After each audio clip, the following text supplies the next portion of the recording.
Hey everybody, what are you guys up to? My name is Buddy Blackford and welcome to another Photoshop CS6 tutorial.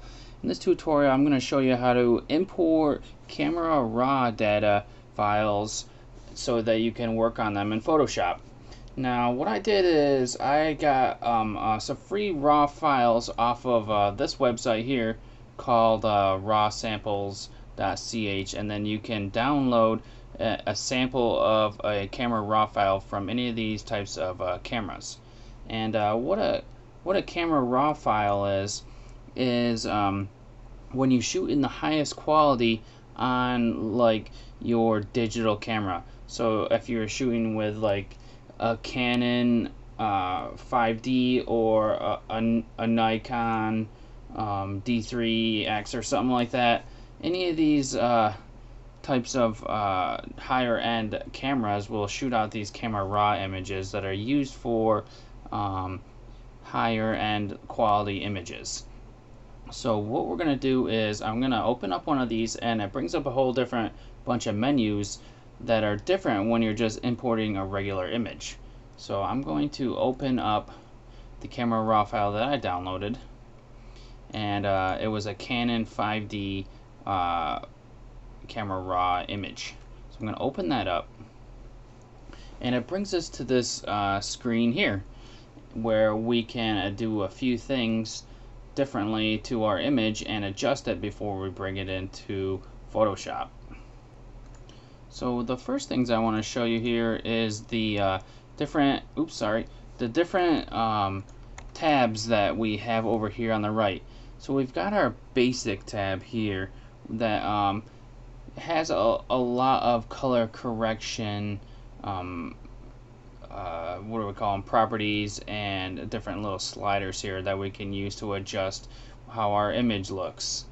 They've got this new auto tonal balance button here that we could click to try have Photoshop automatically try to do that for us. If I click on it, now we get more brighter colors, and it looks pretty sweet.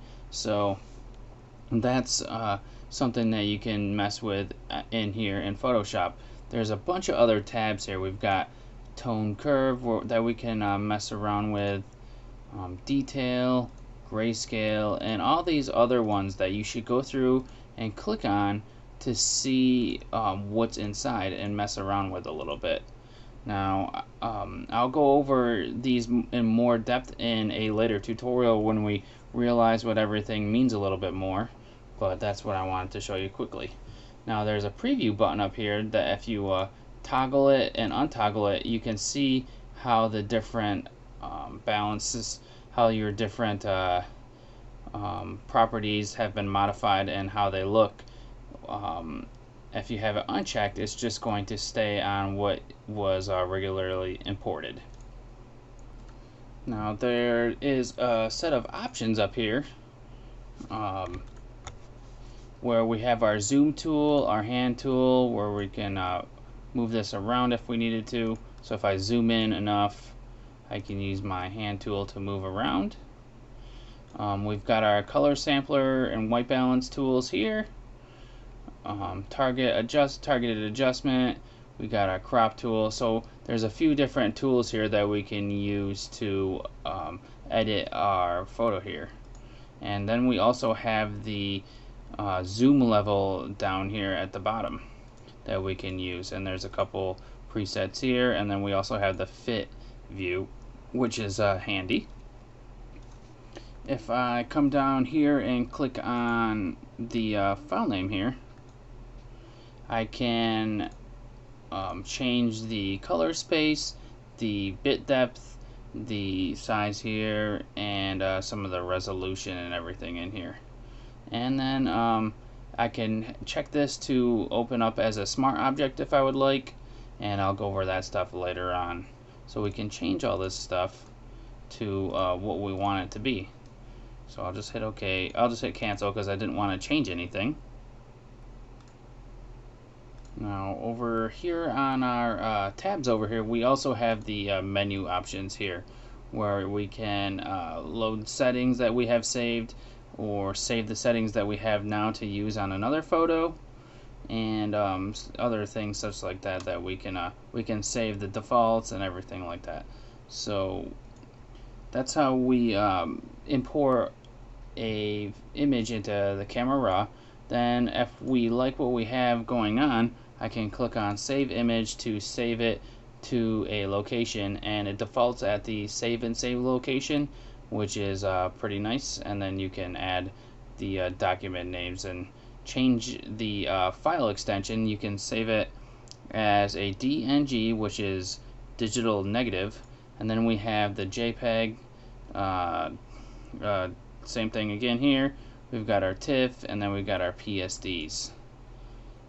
And then also down here we can also change the format as well. So if I wanted to save it, I just hit save, and it will save it in the same location with our new modifications.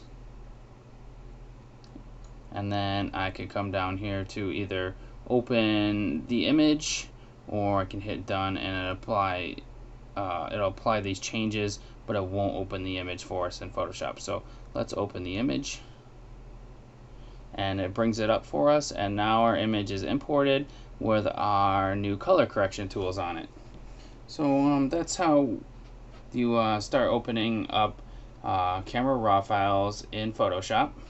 And as I just wanted to show you that it was a little different from importing just regular images, because you get to mess with more color correction and tone values and everything like that. So it's pretty cool what we got going on there.